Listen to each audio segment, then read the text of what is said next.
அப்போ கட்சின்ற ஒற்றுமையெல்லாம் கதைக்கிற அளவுக்கு உங்களுக்கு ஒரு கட்சி இருக்கோன்னு எனக்கு ஒரு பெரிய டவுட். நீங்கள் தான் தமிழருக்கு தேசிய விடுதலையை பெற்றுக் கொடுக்க போறீங்கன்னு நினைக்க சரியான சந்தோஷமா இருக்கு. தட்டை அரைச்சதில் உங்களுக்கு ஒரு பூச்செடி இருக்காமே, உண்மையே எனக்கு தெரியல. செட்டு தெருவில் வீடு வாடிட்டுறீங்களா தெரியல. ஒரு டீச்சராக உழைச்ச ஏன் வேண்டியல, டாக்டராகவே எனக்கு லோன் தான் இருக்கு. நீங்கள் படித்தால் நான் படிக்கல. மாஸ்லோண்ட ஹையரார்கி ஆஃப் நீடு என்ற ஒரு தியரி ஒன்று இருக்குது. அது உங்களுக்கு தெரிஞ்சிருக்க வாய்ப்பு இல்லை. அந்த நீட்டில் கடைசியாக இருக்கிறது தான் அரசியல். அதாவது நாங்கள் எங்களுடைய சாப்பாடு இருக்கிற இடம், நாங்கள் யார் செல்ஃப் ரெக்கக்னேஷன், அதுக்கு பிறகு எங்களுடைய சோஷியல் அஃபேர்ஸ், செக்யூரிட்டி எல்லாம் வந்த பிறகு தானே கடைசி எங்களுடைய அரசியல்.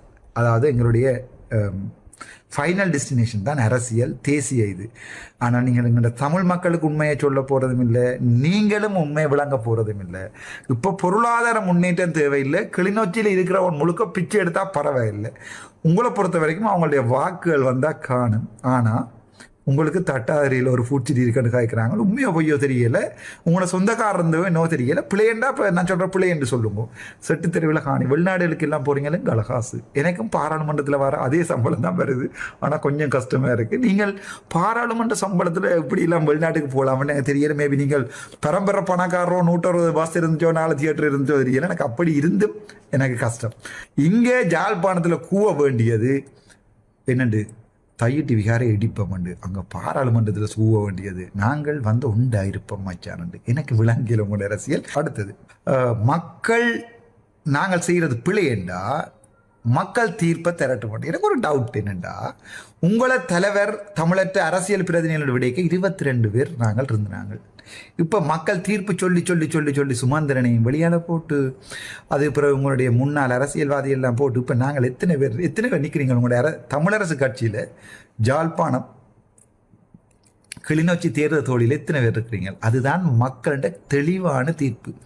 CV விக்னேஸ்வரனாக இருக்கட்டும், அல்லது அடித்து திலத்தப்பட்ட சுமந்திரனாக இருக்கட்டும், மக்களால் வெறுத்து ஒதுக்கப்பட்ட சுமந்திரனாக்களுக்கு மக்கள் தெளிவான பதில் சொல்லியிருக்காங்க. இப்போ நீங்கள் சொல்கிறீங்களோ மக்கள் தீர்ப்பு மகேசன் தீர்ப்புண்டு, அந்த உங்கண்ட தேசிய ஏமாற்ற அரசியலை தான் மக்கள் தெளிவாக இந்த பாராளுமன்றத்தில் ஒரு சாதாரண ஒரு வைத்தியரை கொண்டு வந்து பாராளுமன்ற உறுப்பினராக வைக்கிற அளவுக்கு மக்கள் உங்களுக்கு தீர்ப்பை தந்திருக்கிறாங்கன்னு சொல்லிக்கொண்டு, கடைசி விஷயம், விகாரே இப்போ இருக்கிறது 7 அல்லது 8 ஏக்கர் காணியில் தான். அவர் அது தந்தா காணும் என்று சொல்கிறார். அதுவும் அவர் என்ன சொல்கிறார், அதுக்குள்ள இந்து சமய மக்கள் புத்த சமய மக்கள் உண்டா இருக்கிறதுக்கு தாங்கள் அழியலும்னு சொல்கிறார். விகாராதிபதியோட நேர போய் கதைச்சினீங்களா? இல்லை, நான் போய் கதைச்சேன். அவர் போனது உள்ளுக்கு போனது முழு வீடியோ இருக்குது. ஆனால் நீங்கள் சொன்ன பொய்யுக்காக அந்த துண்டை மட்டும் இதோட அட்டாச் பண்ணுறேன். இப்போ விளங்கி கொள்ளுங்கோ, நீங்கள் மக்களை ஏமாற்றுங்கள். சிங்கள மக்களுக்கு தமிழ் தெரியாது, தமிழ் மக்களுக்கு சிங்களம் தெரியாது. பாராளுமன்றத்தில் நீங்கள் கதைச்சி செய்கிற உள் கேமுகள் யாருக்குமே தெரியாது. இதுதான் உண்மை. விகாராதிபதி சிங்களத்தில் செலிவாக சொல்லியிருக்கிறார். 8 ஏக்கர் காணி பிடித்திருக்கிறார்கள். அந்த 8 ஏக்கரில் கட்டப்பட்ட விகாரையை அப்படியே விட்டா காணும் என்று சொல்கிறத அவர் அப்படியே ரெக்கார்ட் பண்ணி போட்டிருக்கேன். அது தவிர மிச்சம் 21 ஏக்கர் காணியை அந்தந்த உரிமையாளர்கள் வந்தால் நீதி முறைப்படி அந்த உரிமையாளர்கள்ட்ட கொடுக்கறதுக்கு ரெடியாக இருக்கணும். அப்படி உரிமையாளர்கள் இல்லாத பட்சத்தில் அரசாங்க அதிபர்கிட்டையோ யார்கிட்டையோ அவர்கள் அந்த காணியை பொறுப்பாக கொடுக்குறதா. நீங்கள் இப்போ என்ன செய்கிறீங்கண்டா, இந்த பிரச்சனை பெரிதாக்கி பௌத்த சங்கங்கள் எல்லாம் திருப்பி பெரிய பிரச்சனையாக்கி அவங்க வந்து முழு காணி பிடிக்க போறாங்க. அப்ப உங்களுக்கு என்ன முழுக்க கூவலாம். தமிழனுக்கு அது விளங்கலேண்டா நான் பைத்தியமாவே இருந்துட்டு போகணும், ஒரு பிரச்சனையும் இல்லை.